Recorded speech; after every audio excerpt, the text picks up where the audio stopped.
Assalamu alaikum wa rahmatullahi wa barakatuh, everyone. Welcome back to the Faith Revival. So when we talk about the increase of Iman in the Quran, it almost always has to do with the Quran. So Allah subhanahu wa ta'ala says, إِنَّمَا الْمُؤْمِنُونَ الَّذِينَ إِذَا ذُكِرَ اللَّهُ وَجِلَتْ قُلُوبُهُم. That verily the believers are those, if Allah is mentioned or if Allah is remembered, their hearts shake. Their hearts immediately tremble. وَإِذَا تُلِيَتْ عَلَيْهِمْ آيَاتُ. But then once the verses of the Quran are recited upon them, زَادَتْهُ إِيمَانًا, then it increases their heart. وَعَلَى رَبِّهِمْ يَتَوَكَّلُونَ. And they put their trust in Allah subhanahu wa ta'ala.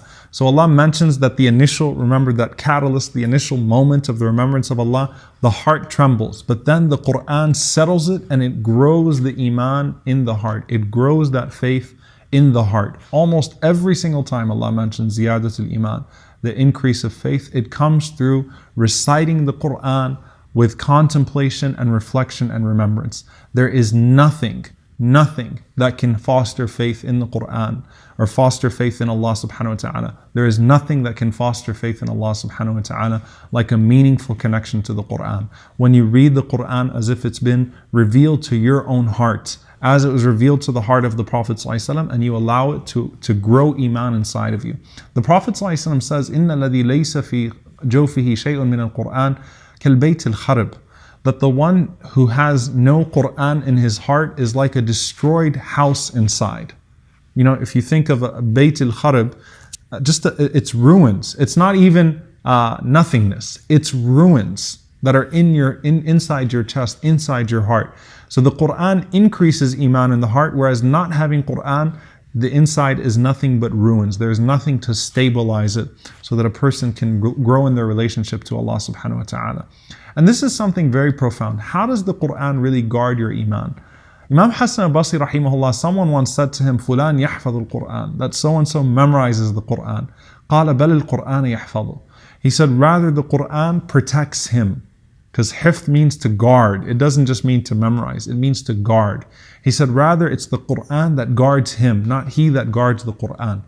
What he meant by that is that when a person increases their connection with the Quran through memorization, that has a particular effect on your Iman. Why? Because through memorization you are busying yourself with the Quran. So you're filling your free time with the memorization of the Quran. You're memorizing it so that you can recall it in times where you will have to recall it. So it busies you with your free time. It takes up your leisure. You are instead spending that time memorizing the book of Allah subhanahu wa ta'ala while others fill their heads with so much nonsense. Then reciting the Quran has a particular effect on your Iman. Notice Allah says, وَإِذَا تُلِيَتْ عَلَيْهِمْ آيَاتُهُ.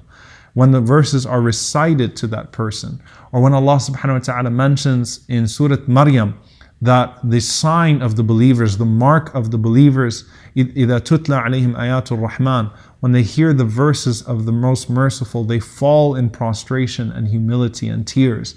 The Quran affects them from a recitation perspective. So the recitation of the Quran grows their humility. So the Quran takes care of time. It takes care of the heart and humility. And one thing the Prophet ﷺ taught us to do, and this is a very practical way to bring Iman into your recitation of the Quran, turn every ayah of the Quran into a dua, into a supplication. If you can find a way as you read the Quran, the way the Prophet ﷺ did, particularly in the night prayers, every time he read a verse of the Quran, Salama says, he would remember Allah and he would make dua. How do I turn this verse of the Quran into a dua so that I can actively engage my Iman in that moment? But nothing increases a person's faith the way that the recitation of the Quran does. And this is something very significant because we said that the Prophet ﷺ mentioned healthy fluctuations. There are healthy fluctuations of Iman. If the only time you read Quran is in Ramadan, then that in and of itself is indicative that your fluctuations of Iman are not healthy at all. If the only time you touch the Quran is 1 month of the year, then your heart is going to die for 11 months and you'll have to resuscitate it for that 1 month in Ramadan. So the recitation of the Quran has to be measured throughout the year to keep that iman beating and increasing at that healthy pace. May Allah subhanahu wa ta'ala protect us with the Quran, guard us with the Quran, and make us people of Quran. Allahumma ameen. Jazakumullahu khairan. Inshallah ta'ala, I'll see you next time. Assalamu alaikum wa rahmatullahi wa barakatuh.